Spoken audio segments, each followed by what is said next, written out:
Hola y bienvenidos a Fabricando Delincuentes. En el video de hoy vamos a hablar del caso María.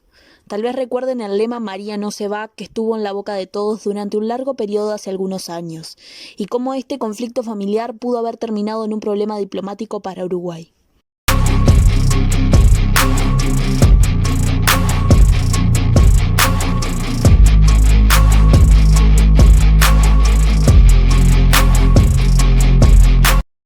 Comencemos por el principio.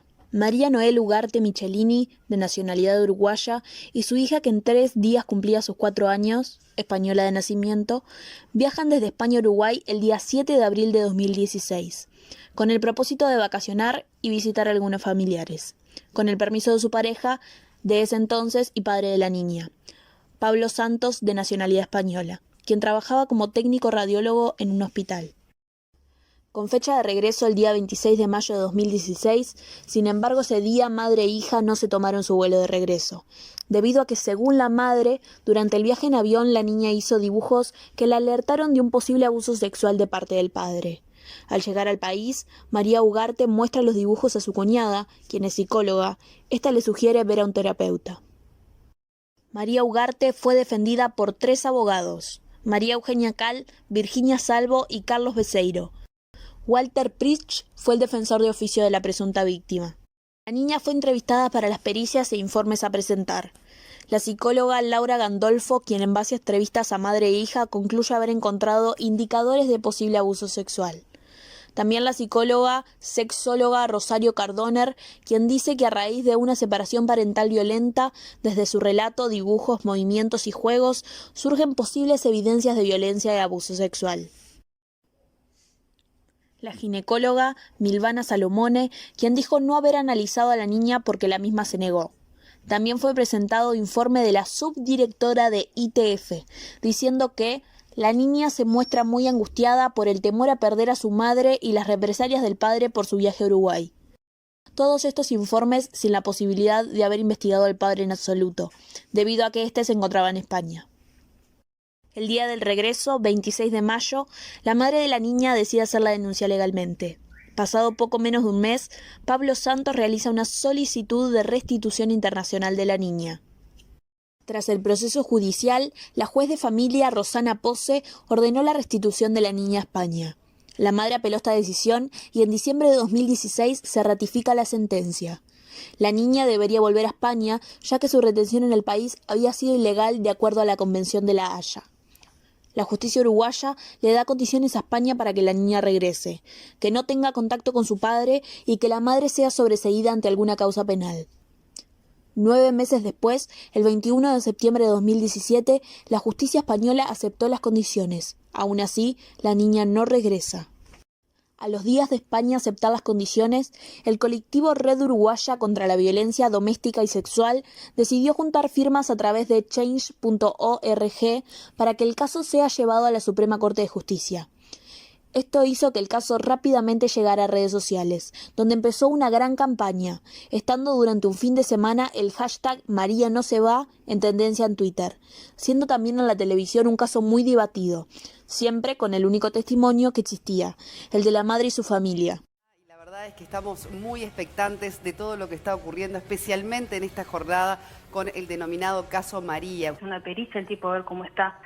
Es un tipo que es drogadicto, es un tipo que es esquizofrénico, que es violento, que no sabemos con quién vive, no sabemos si vive con su hermano, que también tiene un problema de esquizofrenia. Él firmó el permiso para que la madre viniera de vacaciones con su hija y hasta así él prefería que su hija estuviera en Uruguay para él tener una especie de recuperación por una adicción a algunos medicamentos que estaba teniendo. Estaba recuperándome de una lesión bastante importante. Bueno, tenía un poco que empezar a poder caminar normal, todo eso.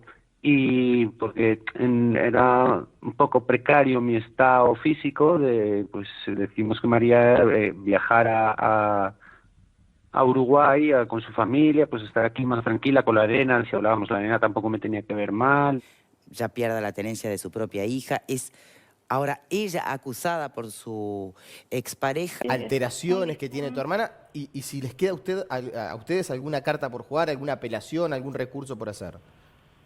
Mi hermana no tiene ninguna alteración, ninguna nada. Mi hermana es una persona perfectamente normal, cariñosa y es una estupenda madre y está reflejado en todas las pericias que hicieron en Uruguay. O sea, esto que dice la jueza es una supuesta pericia que hicieron en España, que no te miento, estoy casi segura que era un test de múltiple opción. Y el test de múltiple opción que puso esta jueza dice que mi hermana tiene trastornos psicológicos y que el señor está súper apto para tener a la niña.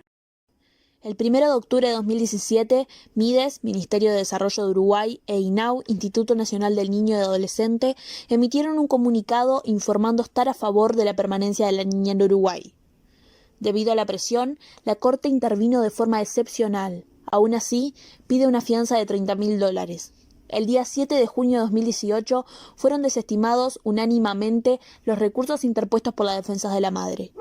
Por esto, debió regresar a España y continuar con las instancias legales en aquel país, volviendo a España en junio de 2018. En una nota donde es entrevistado el consultor Dr. Carlos Álvarez, nos explica que la ley de restituciones solo permite 2 instancias, juicio y apelación, por lo cual la intervención de la Suprema Corte de Justicia no fue correcta, y este veredicto demoró 8 meses, reteniendo y alejando a la niña de su padre más tiempo. La madre, debido a esta situación, decidió refugiarse en el consulado uruguayo en España, el viernes 4 de octubre de 2019, donde permaneció una semana en el lugar, esto acompañado de varios errores antes y después. Vale aclarar que estuvieron esa semana encerradas sin poder salir del edificio, dado que había policías esperando que pisen suelo español para retenerlas.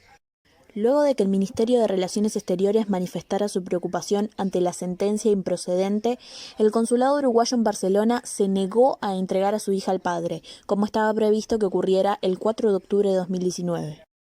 El diario local El Periódico de Barcelona publicó que el cónsul uruguayo Juan Pablo Tagliafico notificó al padre de la menor que no se entregaría a la niña por no ser competente. Desde Uruguay, el canciller Rodolfo Nin Noboa declaró a la prensa, entre algunas cosas, que espera un acuerdo intermedio, que la niña se quede con sus abuelos, que espera que la jueza tome un camino que vaya acorde con los derechos del niño, que eso es lo que importa, también aclarando que la madre y la niña no van a ser echadas del consulado. Luego de saberse que la justicia española decide dejar a la niña a cuidados de su padre, generó protestas e indignación entre organizaciones sociales, mayormente feministas, las cuales protestaron frente a la Embajada de España en Uruguay. La juez del caso, sabiendo que la niña se encontraba con su madre en el consulado, libra un oficio directamente al consulado para que se entregue a la niña cuando debió haberlo enviado a la Cancillería. Esto generó un conflicto irrelevante, ya que aún así no correspondía a la protección diplomática. Esto era una extraña actitud del gobierno uruguayo al no intervenir con el consulado, además de estar apoyando la resistencia de la madre como si fuese un conflicto internacional siendo privado. Tampoco podrían quedarse a vivir en el consulado. En ese entonces, después de madre e hija haber estado viviendo en el consulado tiempo, con la incertidumbre de no saber si saldrían, esto generaría un conflicto diplomático mayor. Uruguay en ese entonces, además de tener excelentes relaciones con España y formando parte del Mercosur, acababa de firmar un tratado con la Unión Europea de Integración Estratégica. España podía presentarse frente a La Haya planteando que luego de los veredictos de restitución de la niña, las condiciones cumplidas y el caso cerrado, aún así Uruguay no estaba entregando a la niña. Aún peor, podría ser sustituido el cónsul y romper relaciones entre los países. Como ya dijimos antes, la niña debía ser entregada a su padre el día viernes 4 de octubre. Esto no fue cumplido y la juez dio fecha por segunda vez, miércoles 9 de octubre hasta las 14 horas, con un ultimátum que de no cumplir caerían cargos penales sobre la madre. La niña, que se había ido con casi 4 años de vacaciones, 3 años después, con 7 años, el miércoles 9 de octubre de 2019, a las 12:30 horas del mediodía, fue entregada en custodia a su padre. Luego de esto, salieron varias personas a dar su opinión en programas de televisión, desde familiares maternos de la niña como así también el padre. Ya en medios más pequeños, claro, sin quedar atrás, movimientos feministas. Y que era un poco todo extraño el día que me dijo, va a venir una señora, te va a aconsejar, te va a ayudar, que quisieron en ese momento que firmara la renuncia a la patria potestad de mi hija. Quien también dio su testimonio fue Walter Pritch, quien ya mencionamos fue defensor de oficio de la niña. Afirmó que el caso fue usado como bandera para presionar el voto a la ley de género. Recordamos que esta ley fue votada el 14 de diciembre de 2017. También afirmó que le parecía lamentable que se involucren grupos de presión y del gobierno. Pusieron todos los medios a su disposición para una causa que finalmente era falsa. Fue abogado de la niña hasta que la defensa de la madre puso un recurso de revisión ante la Suprema Corte de Justicia cuestionando su accionar, ya que entre otras cosas estaba de acuerdo con que la niña debía regresar a España. En este caso, por ejemplo, una de las psicólogas era cuñada de la requerida. Por lo tanto, digo, está bien, no la descalifica en absoluto técnicamente. Lo que digo es que la juez no puede tomar ese testimonio más que como un testimonio prácticamente de parte interesada. Y no se toma en cuenta, como un perito. No, de ninguna manera se considera un perito. Entiendo que es tremendo el problema de violencia doméstica. Yo asumí como defensor en violencia doméstica cuando recién se creó la ley y no existía una defensoría, o sea, vi 2 años el tema, pero tampoco podemos ver ni en cada hombre un eventual abusador, ni en cada mujer una eventual abusadora. Es decir, son gente que, bueno, si en algún momento presentan un evento de abuso o un evento de violencia, bueno, serán abusadores, serán violentos. Pero no es una cuestión del género, ya es prácticamente una condición para un lado de abusador y para otro lado de víctima. También se obtuvieron testimonios de vecinos y amigos de la pareja. Estela Fernández, otra habitante de Biela, dijo: "No puede ser, es imposible que todos estemos engañados, es imposible, para que seamos tantos los que estamos dispuestos a hacer de todo para que la niña vuelva a estar al lado de su padre". Estela también cuenta que tenían relación con María, la madre, hasta que se fue a Uruguay. "A todos nos tiene bloqueados, si no tiene nada que esconder, ¿para qué nos bloquea?".